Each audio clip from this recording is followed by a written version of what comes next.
최근 우리나라 미디어 시장에는 큰 바람이 불고 있습니다.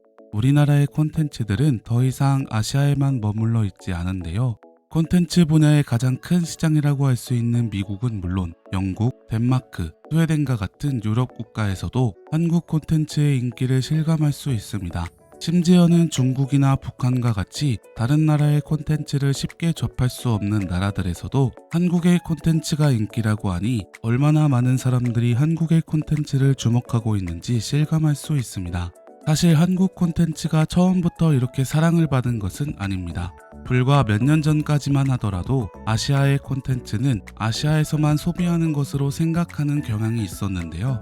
영화 닌자 어쌔신의 배우 정지훈과 영화 지아이조 전쟁의 서막으로 시작해 지아이조2에도 연속 캐스팅된 배우 이병헌 씨 등 과거에도 아시아외 지역에 문을 두드린 사례들은 종종 있었지만 뚜렷한 성과를 내지는 못했습니다. 그도 그럴 것이 할리우드에서 동양인의 입지는 매우 좁았기 때문인데요. 당시 미국과 유럽권 사람들은 동양의 콘텐츠를 무시하는 경향이 있었고 백인 배우가 아니면 취급조차 해주지 않아 할리우드의 화이트워싱은 큰 문제로 떠오르기도 했습니다. 일단 백인 배우가 아니면 영화를 보지 않는 사람들이 많았고 감독이나 영화 관계자들도 백인 배우를 선호했기 때문에 동양인 배우가 아무리 연기를 잘하고 실력이 있다고 하더라도 주연을 맡는 것은 매우 어려웠습니다.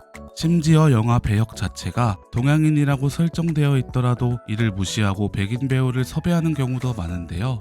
2016년에는 디즈니 애니메이션 뮬란의 실사판 영화에 백인인 제니퍼 로렌스를 캐스팅한다는 소식이 퍼지면서 논란이 되기도 했습니다.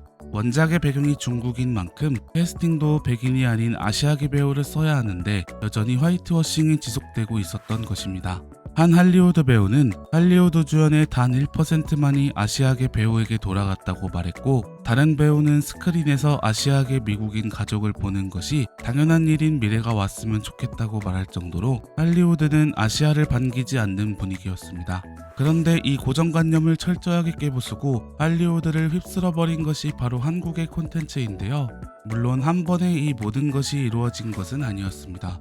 한국 아이돌인 BTS가 전 세계 사람들의 사랑을 받은 것을 시작으로 영화 기생충, 미나리, 드라마 킹덤 등 다양한 작품들이 계속해서 할리우드 사람들의 마음을 사로잡았는데요.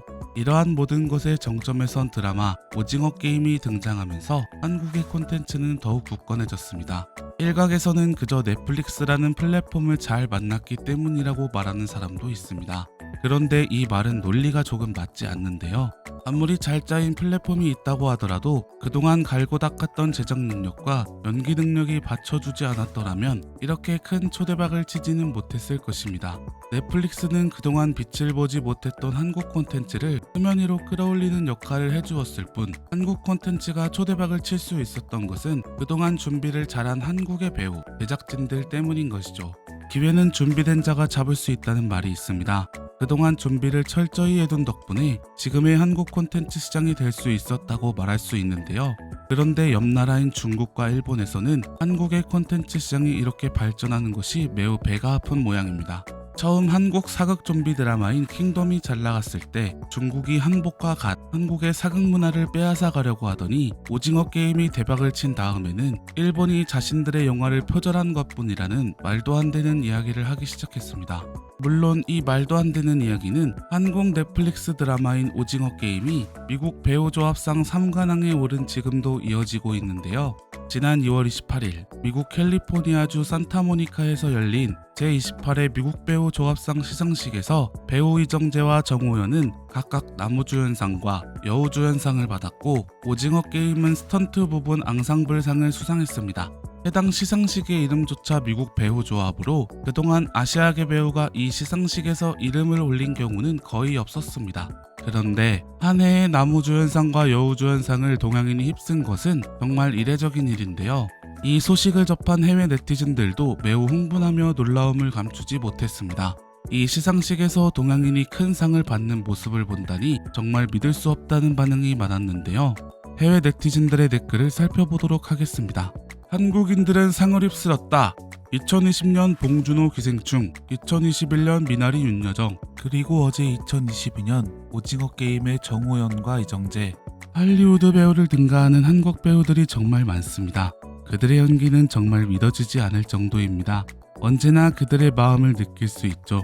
오해하지 마세요. 훌륭한 할리우드 배우들도 많이 있다는 것을 알고 있습니다. 하지만 한국 배우들은 자신의 캐릭터를 연기하지 않고 그것을 위해 살고 있습니다. 한국 드라마 시리즈, 영화 등을 봐온 시청자들은 한국에 재능이 있는 배우들이 많다는 것을 알고 있을 것입니다. 그들은 정말로 상을 받을 자격이 있기 때문에 전 세계적으로 인정받아 상을 받는 모습을 보는 것이 기쁩니다. 수상을 지켜본 모든 대한민국 국민들에게 축하의 인사를 전하고 싶습니다. SAG는 그들의 시상식에서 원하지 않는 일을 했습니다. 아시아 배우를 지명하고 시상한 것 말입니다. 호연이랑 정재 정말 축하해. 이렇게 대부분의 네티즌들은 한국의 배우들이 상을 수상한 것에 대해 축하해주고 있었습니다. 하지만 일본과 중국의 네티즌들 중에는 여전히 말도 안 되는 억지를 부리는 사람들도 있었는데요. 일본과 중국 네티즌들의 댓글을 살펴보겠습니다. 올해의 시상식에서 할리우드 외국인 영화 기자협회 회원이 회원들에게 상당액을 지불하고 있었던 것으로 밝혀졌다고 하던데, 이 작품도 다액의 지금을 회원에게 뿌려 수상한 것이 아닐까? 오징어 게임의 기사만으로도 한국이 싫은 감정이 솟아오르니까 오징어까지 싫어지잖아. 조만간 리얼하게 댓글을 달 수 없게 될 수도 있으니까 지금 안심하고 욕 써놔야지. 대본이나 이런 건 좋은 것 같은데 차라리 미국 영화로 리메이크 되었으면 좋겠어. 전 세계 대부분의 사람들에게 인정받고 있는 한국 콘텐츠가 유독 양옆 두 나라에서만 인정을 못 받고 있는 것이 아닌가 싶은 생각이 드는데요. 물론 그들에게 인정받지 않아도 이미 우리나라의 콘텐츠는 정점에 있다는 것을 부정할 수 없는 사실이 되었습니다. 이 사실을 증명하듯 한 네티즌이 중국과 일본 네티즌들에게 반박하는 댓글을 달았는데요. 같이 한번 살펴보겠습니다. 댓글을 살펴보다 보니 오징어 게임에 대해 안 좋은 편견을 가지고 있는 아시안들이 조금 있는 것 같다.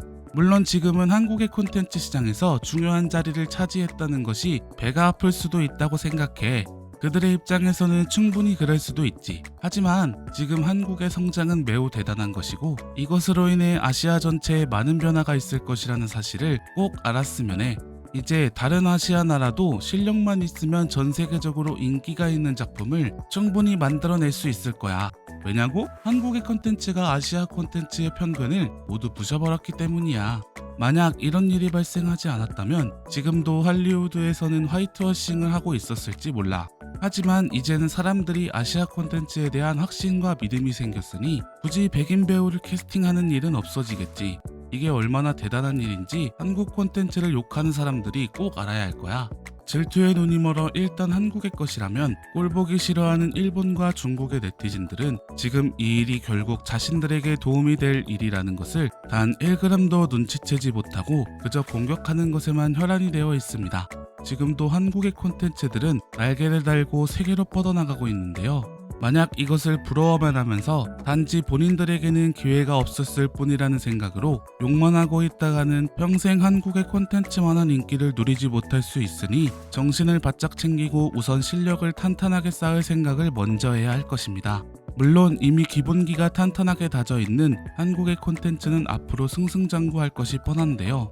2022년 기대작도 모두 성공을 거두길 바라며 오늘의 영상을 마치겠습니다. 여기까지 명리슈였습니다. 다음에는 더 좋은 영상으로 찾아뵙겠습니다.